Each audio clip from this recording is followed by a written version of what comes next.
Jahangir, 1605 till 27 CE.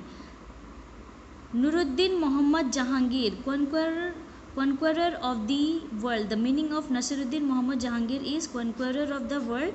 The eldest son of Akbar succeeded him to the throne in 1605. So after Akbar, you can say his eldest son, that is Jahangir, he ascended the throne in 1605. He was born Salim. That means when he was born, his nickname was Salim, and popularly he was known as Salim, and later on he came to known as Jahangir. His father fondly called him Shekhu Baba. So even Akbar used to call him as a Shekhu Baba. He imprisoned his eldest son, Prince Khusro, who wanted to become the emperor. So in order to capture the throne, he imprisoned his own eldest son known as Prince Khusro, who wanted to ascended the throne. That means he wanted to become the emperor, that is the Mughal emperor. He brought an end to the 4-decade long struggle with Mewar by defeating the Rana in 1615 CE.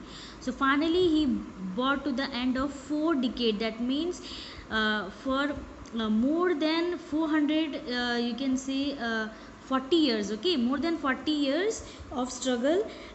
Finally he defeated the Rana of Mewar in 1615 CE. He also subdued Musa Khan and his 12 confederators known as Bara Buyan, who control Sonar Gaon in Bengal. So he also captured the areas of the you can say Bengal from the Musa Khan and his 12 confederators, okay, who used to control the Sonar Gaon, which is in Bengal.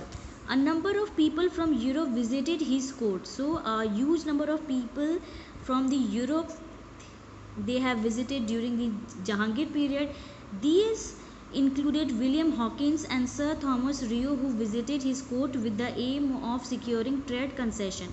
So during the Jahangir period, the famous William Hawkins and Sir Thomas Rio, they have visited in his court so that they can get permission in order to do business in India. Following their visit, the English were guaranteed permission to set up factory at Surat. So it was Jahangir who gave the permission to set up the factory at Surat to the English East India Company.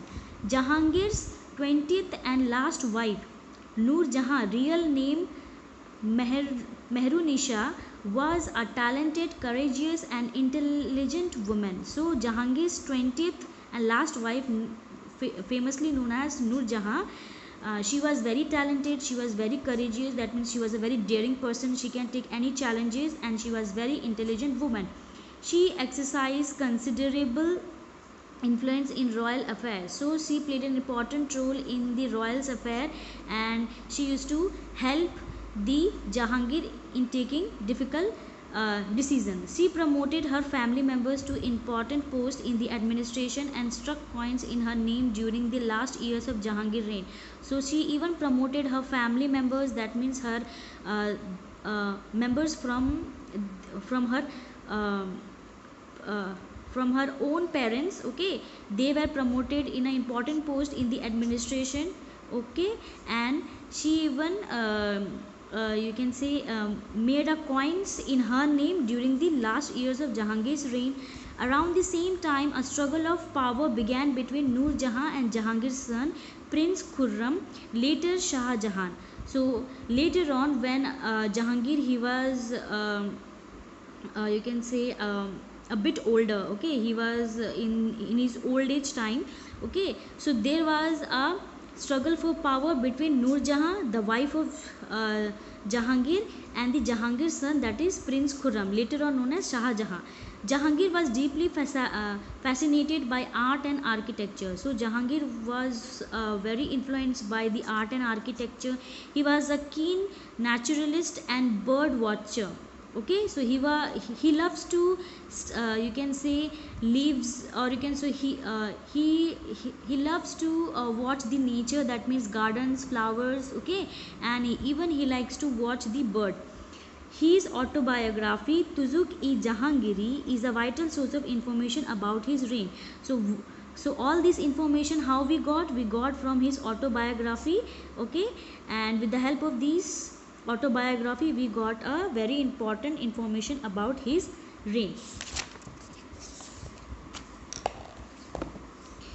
It is also it also record his detailed description of plant and animals. So in his autobiography, that is Tuzuk-e-Jahangiri, we came to know that he loves to plant different types of you can say trees, and he also loves animals.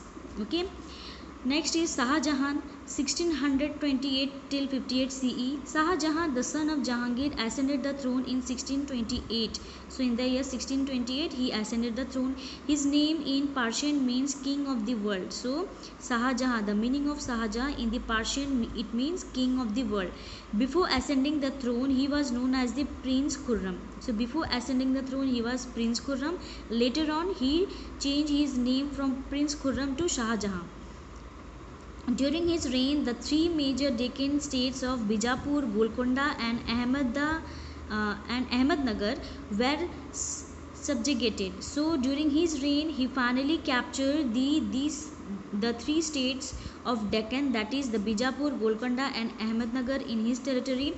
The Bundela Rajputs revolted during his reign, but they were dealt with effectively. So the Bundela Rajputs, they revolted against the Shah Jahan, but they were defeated by Shah Jahan's army.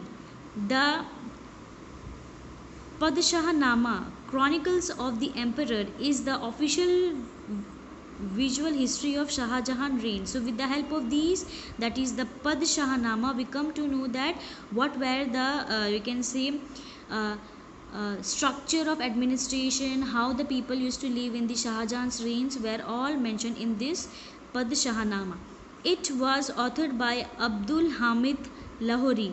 That means who had written Padshah-nama? It is Abdul Hamid Lahori. The Shah Jahan Nama by Inayat Khan is another important work of the period. So the Shah Jahan Nama, it is written by Inayat Khan. With the help of this, we got the important information about Shah Jahan reign, and it is one of the best work during the Shah Jahan reign. Shah Jahan ruled his empire with the firm hand and kept himself informed and updated about many details of the administration and military campaign.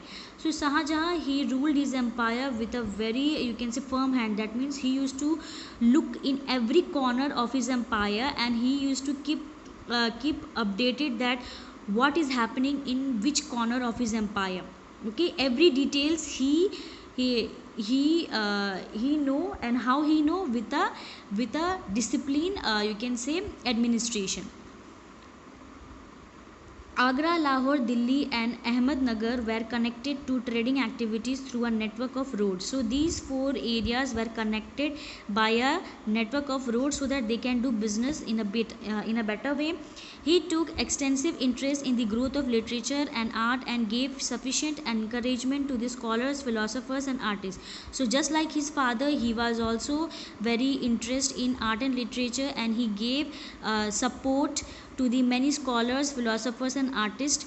The grand and beautiful Taj Mahal at Agra was built during Shah Jahan's reign in the memory of his wife Mumtaz Mahal. So the famous monument during his period which was made by the Shah Jahan was the Taj Mahal, and it was made in the memory of his wife Mumtaz Mahal.